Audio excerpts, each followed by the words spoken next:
Hey guys, this is Agnew, the Kool-Aid Man, professional white belt. Something I wanted to talk about today is Brazilian Jiu-Jitsu is really welcoming and humbling at the same time. Now, what I mean by welcoming is there's really no physical limitation or mental limitation to do it.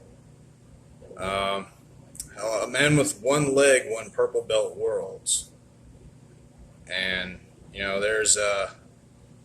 there's classes they offer for special needs individuals so they can train and reap the benefits as well.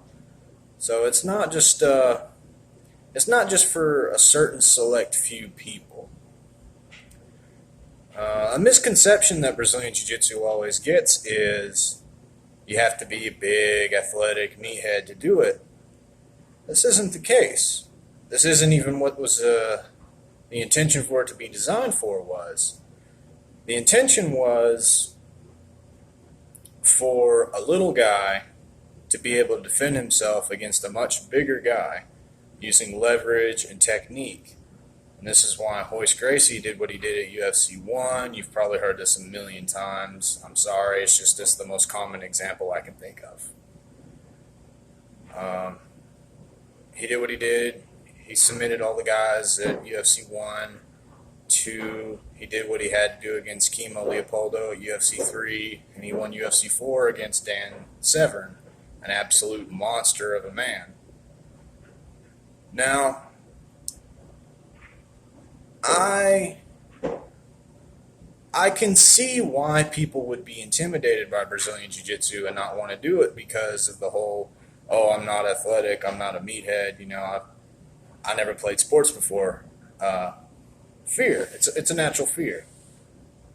And I can understand that. It's the same with anything really. Like try to get somebody to go live, to try to get somebody to go run with you. They're like, oh, I'm not athletic. I'll slow you down. I'll make you look bad, and I'll embarrass myself.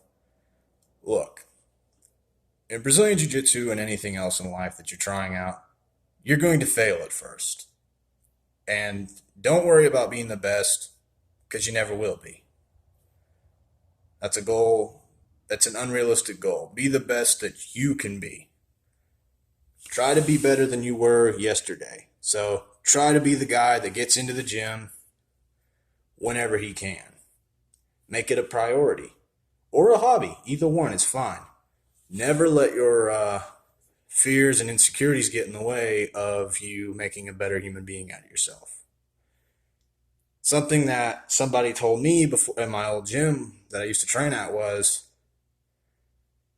I'm just training for self defense, and that's good. That's what it was designed originally for. It is a system of self defense, and it's a martial art.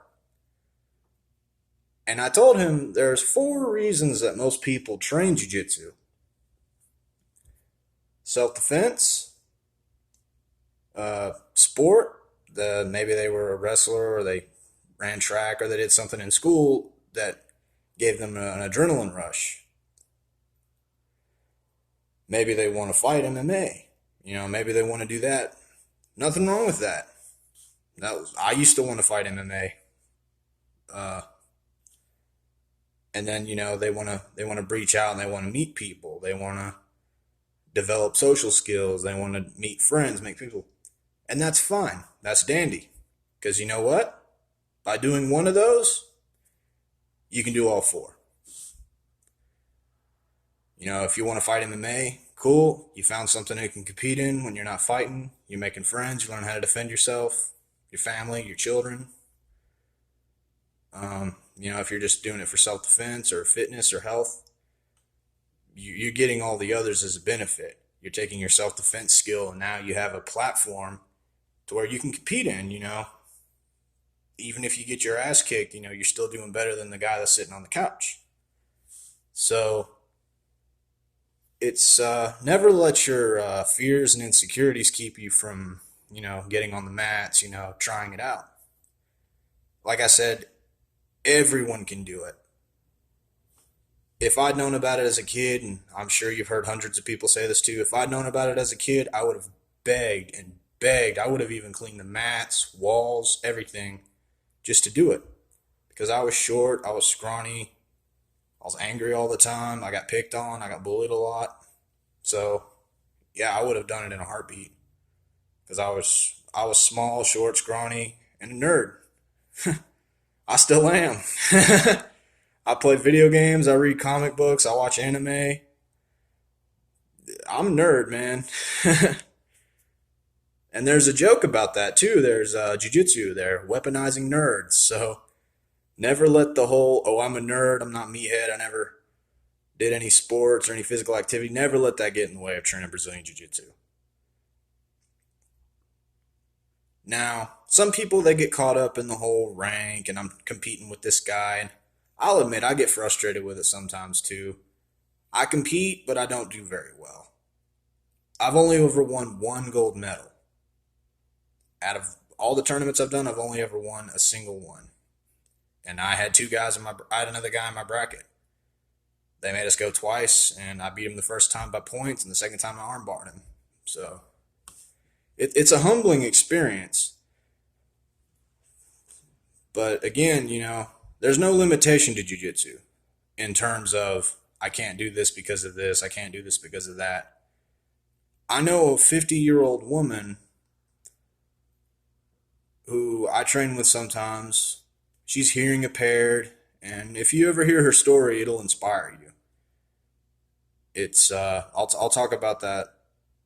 No, fuck it. I'll talk about that now.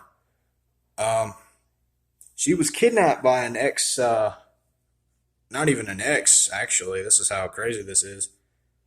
A guy that she used to talk to, and would date and everything. He went crazy and he kidnapped her, and she trained jujitsu, and jujitsu helped her remain calm and rational and think her way out of the situation. And it's become a big part of her life. She trains now, and it's a big part of her life now. Her son is a good friend of mine and training partner. Him and I, we operate the gym. I'm his assistant, but yeah, it's something else. Like, she's hearing impaired, so you know this goes back to what I said about there's classes and facilities for those with special needs. That being, a limitation, a physical limitation. Some people wouldn't even try if they had that kind of disability. She is, and that's truly inspiring. Um, there's a girl I know that she's got brain damage from an accident that happened when she was 13, and she still trains. She tries. She's got a notebook on techniques that we've shown her, like this thick, just detail to detail to detail that she's written down because it matters to her that much. So it's truly inspiring and very humbling because it makes a big deal. It really does. So sorry this wasn't a technique video. I know this is what I said the channel was for. Um, I'll get some more techniques back to you. I'm going to continue doing my Kimura series.